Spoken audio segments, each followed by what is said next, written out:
Daddy ẹ káàárọ̀ sà. Báwo ni? Yes sà, ẹ káàárọ̀ sà. Ẹ pẹ̀lẹ́ o. Yes sà. Daddy, ǹjẹ́ wà aware pé àwọn ọba wọn lọ ṣe ìpàdé lọ́balọ́ba ní àná? Lẹ́kọ̀ọ́ àbí? Lẹ́kọ̀ọ́ bẹ́ẹ̀ ni lẹ́kọ̀ọ́ lánàá. A gbọ́. Mi ò wá mọ̀ bóyá àwọn ará Ọ̀yọ́ gbọ́ o. Mi ò mọ̀ bóyá àwọn ará Ìwó náà bóyá wọ́n wà aware. Wọ́n bá dẹ̀ gbọ́. Aláròyé làwa. Àá jẹ́ kán mọ̀ bí bó ṣe lọ. I was in Lagos. So mo dẹ̀ gbọ́, mo dẹ̀ lọ. Nǹkan tó ṣẹlẹ̀ ńbẹ̀, inú mi dùn wípé kálukú mọ wéètì ẹ̀. Àtàláàfin àtolúwo kálukú mọ kíláàsì tí wọ́n bìlọ́ǹgì sí. Torí àwa ò lè ṣe ká má mẹ́nu bà á ọ̀ǹtì tí wọ́n bá forí fó lórí la tó máa sinmi láti máa fi àkàwé han àwọn èèyàn wa. Nígbà tí wọ́n débẹ̀ yẹn lánàá, ṣebí wọ́n ti arrange àga síbẹ̀. Wọ́n dẹ̀ pé Ọọ̀ni pé kó máa bọ̀ lórí àpèrè ńlá, àga tó ga jù lọ ńbẹ̀, gẹ́gẹ́ bí alága gbogbo ọba. Ó lọ síbẹ̀. Brọ́dà mi ti ń jẹ́ Ọwádé, àwọn náà dẹ̀ lọ jókòó sí ibi tí wọ́n kọ orúkọ wọn sí láàrin àwọn Mọ́lá Àtẹmẹsẹ̀ àtàwọn tí wọ́n jọ wà ńbẹ̀. Wọ́n dẹ̀ jókòó síbẹ̀. But mo wá gbọ́ pé nìkan náà tó tẹ̀lé Aláàfin Ọ̀yọ́ wá. Allegedly ni o, mi ò sínú hall tá mo wà o. Wọ́n wá sọ f'Aláàfin pé kó yarí fún wọn, kó lọ sórí òkè yẹn, kó lọ jókòó sága tó wà lẹ́gbẹ̀ẹ́ Ọọ̀ni, because Ọọ̀ni number 1 o number 2 or ìwọ gan number 1 Ọọ̀ni number 2. Lóyìn Aláàfin wa ní kò need, ẹ jẹ́ ká parí meeting, a máa yanjú ẹ̀. Ṣùgbọ́n mo wò pé tí Aláàfin bá make move yẹn, torí àwọn náà títí tí wọ́n fi ń sọ ní number 1 sí Ọọ̀ni. So wọ́n tún wá gbé kinní yẹn wá sí meeting láti wá sọ wípé pé kò yẹ k'Aláàfin gbà fún wọn pé kó jẹ́ kí Ọọ̀ni ló máa wà lórí high table. Kódà gàgà mo ṣe ń gbọ́ allegedly náà ni o, bí mo ṣe ń gbọ́ mi ò sí ńbẹ̀ o. Wọ́n ní wọ́n ti gbé Tinubu lọ sí court torí pé ó fi Ọọ̀ni ṣe number 1, ó fi Aláàfin sílẹ̀. Àbọ̀tẹ́ àti ìmọ̀gbà tó máa bẹ̀rẹ̀ ìgbẹ́jọ́ yẹn o, bóyá ó sì máa wáyé. A ṣáà dúpẹ́ lọ́wọ́ Ọlọ́run pé àwọn tó ń ti Aláàfin wọn ò títí débi pé kó lọ síbi tí Ọọ̀ni àti Sanwó-Olú wà, àtọba Haúsá àtọba Ìgbò. A ṣáà dúpẹ́ lọ́wọ́ Ọlọ́run torí àmọ́ tí bàbá dé lánàá yẹn, kó má di pé instead kan gba ààfin Ọ̀yọ́ lọ, kó má wàá gba Kirikiri lọ. But a ṣáà dúpẹ́ lọ́wọ́ Ọlọ́run pé Ọlọ́run bomi paná àárín yẹn.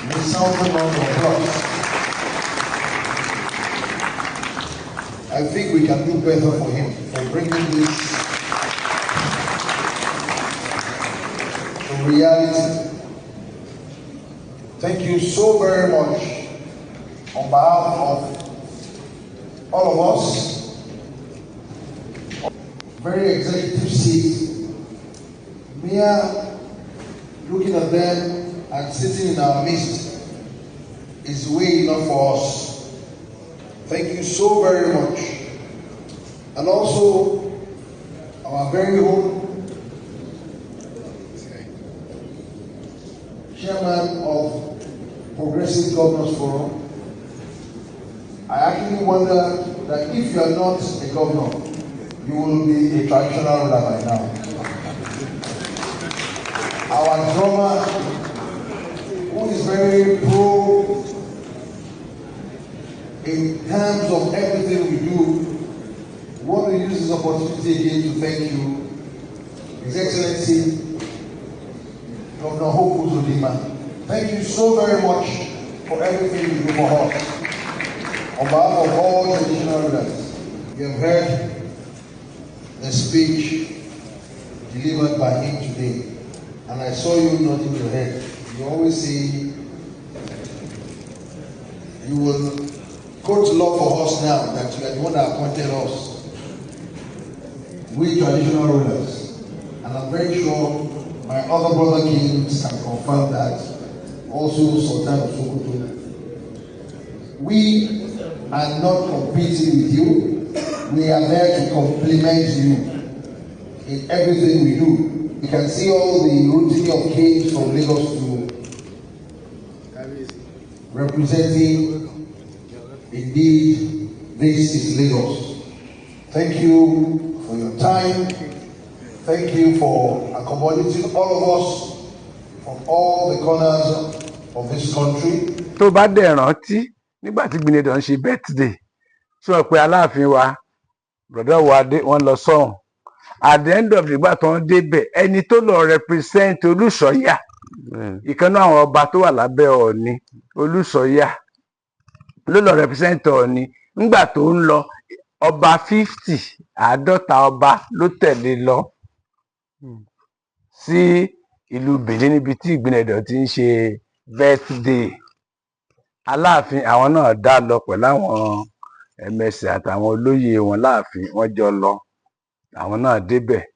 Ṣùgbọ́n tó wá fọ́nì ni pé sí àwọn ni pé ẹni tó wá represent Ọọ̀ni of Ifẹ̀ ni wọ́n kọ́kọ́ dárúkọ ni wọ́n kọ́kọ́ appreciate torí pé ṣọ̀pẹ́ tó lọ represent kábíyèsí Ọọ̀ni lòun náà at that particular occasion. So lẹ́yìn ìgbà yẹn ni wọ́n wá ṣẹ̀ṣẹ̀ introduce kábíyèsí Aláàfin of Ọ̀yọ́ aláyélúwà ikú bàbá yèyé ọwọ́ adé bóyá the second mi mọ ibi táwọn bí lọ́hùn sí. Now ńgbà tí celebrant gan fẹ́ wọ chọ́ọ̀chì Jesus Christ ó mú mi lótùtù. Ìgbà tí Igbeneghu gan tó ń ṣe nǹkan tó fẹ́ wọlé wá jókòó wọ́n wá sáré bá Aláàfin pé kó dìde láàyè ibi tó wà àwọn náà wá kágbádá mọ́ra wọ́n wá kọjá sí ẹ̀gbẹ́ lọ́hùn. Mi ò dẹ̀ rí ibi tí Igbeneghu ti bọ̀ wọ́n lọ́wọ́ tàbí tó họ́ọ̀gì ẹ̀ tàbí tó kí tàbí tó bá sọ̀rọ̀. Ẹ lọ wo fídíò yẹn dáadáa àfihàn yìí tẹ́ ẹ̀ bá rí.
Ní àpẹẹrẹ bí ìgbà wípé kò pè wọ́n àwọn kan wo ti pé àwọn láláàfin àwọn dẹ̀ ṣẹ̀ṣẹ̀ jẹ àwọn náà gbọ́dọ̀ trend bóyá làwọn náà fi wá sí òkèṣẹ́ Igbeneghu tó bá pè Igbeneghu ló invite wọn odidi ọba ó yẹ kán tiẹ̀ bọ́n họ́ọ̀gì ara wọn ó yẹ kán lè bọ́ra wọn lọ́wọ́ ó yẹ kán rẹ́rìn síra wọn ó yẹ kán fetí kóra wọn létí bọ́n tiẹ̀ ti ṣe yẹn ń ta tẹ́lẹ̀ ọ̀tọ̀ nìyẹn. Mo dẹ̀ mọ̀ pé according to that occasion bó ṣe rí nínú fídíò yìí ẹ ti rí wípé Aláàfin àti Igbeneghu gan wọn tí ìpàdé kó tó di pé church service bẹ̀rẹ̀ tó inú church yẹn náà ni wọ́n ti mọ̀ pé wọ́n ti jọ dé. Ṣùgbọ́n mo mọ̀ pé tó wáyé pé òde tó ń invite èèyàn sí ni káràmáìsì kí yẹn kàrámù yẹn á pọ̀ tí Igbeneghu ìbá ṣe. Bọ̀dá kínní tí wọ́n ti ń jẹ́ Abdulrasheed ìyẹn Olúwo of Ìwó àti mi rò pọ́n jẹ́ káwọn jókòó sí láì tí Aláàfin wà ní Èkó àwọn tó wá lọ jókòó sí ìdẹ́rù kẹta kọ́nà wà ẹ̀yìn lẹ́yìn lọ́hùn bíi tí àwọn ẹmẹsẹ̀ kábíyèsí Ọọ̀ni jókòó sí ibẹ̀ làwọn jókòó àti ẹ̀rí àárí wọn bọ̀bí ń pàwá wà ń bẹ amọ̀gbà tán wọlé pẹ̀lú agbádá wọn but ibi tán wá jókòó sí ìgbà tí mítìn parí la ṣẹ̀ṣẹ̀ wá rí dáadáa pé bàbá Olúwo náà àwọn náà wá sí ìpàdé àjọṣe gbogbo ẹgbẹ́ ọba nílẹ̀ Nàìjíríà well a ti dúpẹ́ ṣùgbọ́n gbogbo àwọn nǹkan tó ń ṣẹlẹ̀ yóò ti fi hàn wípé Ọọ̀ni làgbà, so kò yẹ ká tún ṣẹ̀ṣẹ̀ máa tún kéwì lórí ẹ̀, kò yẹ ká ṣẹ̀ṣẹ̀ máa kọ ìtàn lórí ẹ̀, kò yẹ ká ṣẹ̀ṣẹ̀ máa announce lórí rédíò, kò yẹ ká kọ̀wé sí ẹni ọba nílẹ̀ Yorùbá, pàápàá àwọn tí wọ́n stubborn nínú wọn tó ń ṣagídí, tí wọ́n ń ṣe bíi fáànù Ìgbò àtijọ́, àwọn fáànù 40 náírà bí nǹkan là ń rà ń gbà yẹn, tí ọmọ gbọ̀n pẹ̀pẹ̀pẹ̀pẹ̀pẹ̀pẹ̀pẹ̀, irú àwọn yẹn, irú àwọn ọba bẹ́ẹ̀ tí wọ́n mọ̀ wọn ara wọn, àwọn ọba tí ò ní géèjì, tí wọ́n ní position, a ṣẹ̀ṣẹ̀ ní láti títí máa sọ fún wọn mọ́ wípé Ọọ̀ni o, ipò tó wà ní gbogbo ayé ti rí lókè téńté, Ọọ̀ni rìṣà ni wọ́n pè é, gbogbo ọba ni wọ́n máa ń pè ní gbákejì òrìṣà, wọ́n á ní aláṣẹ gbákejì òrìṣà, Ọọ̀ni ò ń ṣe gbákejì òrìṣà torí gbákejì Ọọ̀ni làwọn, Ọọ̀ni gangan lòrìṣà ni wọ́n ń ṣe ń pe òun pé Ọọ̀ni rìṣà.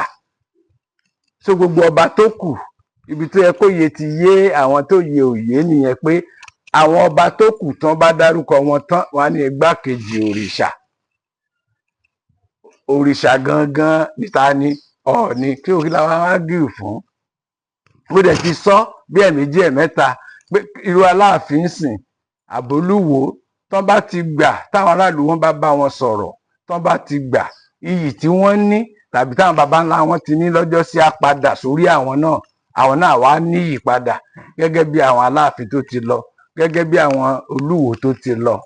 Nípa bẹ́ẹ̀ wọ́n á gbé ìgbésẹ̀ bíi ti Sunday Ìgbòho. Sunday Ìgbòho gbé ìgbésẹ̀, ó rójú rere ènìyàn, ó rójú rere Ọlọ́run, ó rí àánú gbà lọ́dọ̀ Ọọ̀ni rìṣà, ó sì rí àánú gbà gbogbo ilẹ̀ Yorùbá. Táwọn náà bá pa kítí mọ́ra, tí wọ́n pàtìjú tì, bọ́ọ̀tì ẹ̀ lè perú wa ẹ̀, àwọn tán lè pé náà wà, tá líìdì wọn lọ sọ́dọ̀ kábíyèsí, tá dẹ̀ fẹnu gbolẹ̀, tá dẹ̀ bẹ̀bẹ̀, tá ṣàlàyé, tá sọ̀rọ̀, Ọọ̀ni á fà á mọ́ra, òun náà dọmọ Oòduà nìyẹn, tó Oòduà ń tọ́jú.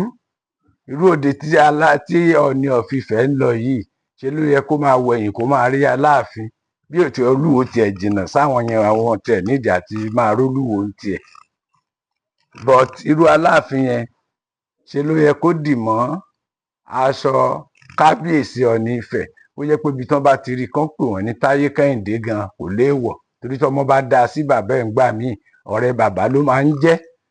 So tó bá rí bẹ́ẹ̀, náà lè jàǹfààní irú eléyìí tó wá pírẹsidẹ́ǹtì lọ, tÁláàfin wá pírẹsidẹ́ǹtì lọ, Ọọ̀ni náà wà ń bẹ̀, àmọ́ bóyá pàdé kan náà ni wọ́n lọ ṣe ń bẹ̀, Ọọ̀ni wà ń bí, Aláàfin wà ń bẹ̀. Nígbà tí Bọ́lá Tinubu máa jáde láti inú ilé, ó nawọ́ sí Aláàfin ni. Aláàfin sọ ọwọ́ méjèèjì l'Aláàfin fi gba ọwọ́ kan ti pírẹsidẹ́ǹtì. Nígbà tó déwájú Ọọ̀ni, ó dọ̀bálẹ̀ ni. Ṣé b'Aláàfin wà ń bẹ̀? Ó ń di instances mẹ́ta tá à ń sọ fún yín sìn. Ṣé b'Aláàfin wà ń bẹ̀? Níbi tí gbogbo wọn ti dìde t'Ọọ̀ni ò dẹ̀ dìde, tó dẹ̀ nawọ́ sí Aláàfin, t'Aláàfin fọwọ́ méjì gba ọwọ́ president. The same president Bọ́lá Tinubu ńgbà tó máa déwájú Ọọ̀ni, orí ìjókòó l'Ọọ̀ni wà, ṣe ló dọ̀bálẹ̀ f'Ọọ̀ni. So kí wá ń bo kí ni àwọn nǹkan àpẹẹrẹ wo la tún fẹ́ ṣe láti fi Ọọ̀ni hàn gẹ́gẹ́ bí àgbà Aláàfin, gẹ́gẹ́ bí bàbá sí Aláàfin, gẹ́gẹ́ bí bàbá sí Aláàfin. So nǹkan tó kàn wà ń bẹ̀ tí èmi fẹ́ k'Aláàfin ṣe, kán jọ̀ kán pàkítí, kán pàtìjú mọ́ra, kán arrange, kán wá àwọn èèyàn tó lè lọ bá wọn ṣáájú, kó mú wọn lọ síwájú kábíyèsí, kán dọ̀bálẹ̀, kán fẹnu gbolẹ̀, kán kí Ọọ̀ni, mo jẹ́rìí Ọọ̀ni á gbé dìde, rob tẹ̀ lè dì mọ́ra, Ọọ̀ni á gbé dìde, á bọ̀ lọ́wọ́, á tẹríba, á fọwọ́ méjì gbà bíi ti kábíyèsí ọba Lámìdí tán dolóògbé Aláàfin àná. So nǹkan tèmi rí tó lè wà bẹ́ẹ̀ ni ẹ̀kọ́ ti fojú mímu hàn, àlá sì ti fojú oko ọ̀lẹ hàn, gbogbo ẹ̀ ti clear báyìí. So kò nídìí pé a tún ń jà, àbá ń lọ sí ilé ẹjọ́ mọ́. Kí ẹrú mọ rẹ̀ lẹ́rú, kí wọ̀fà mọ rẹ̀ ní wọ̀fà, kólóko máa ṣe bí ọba. Ẹ ṣé o. Yes, sir.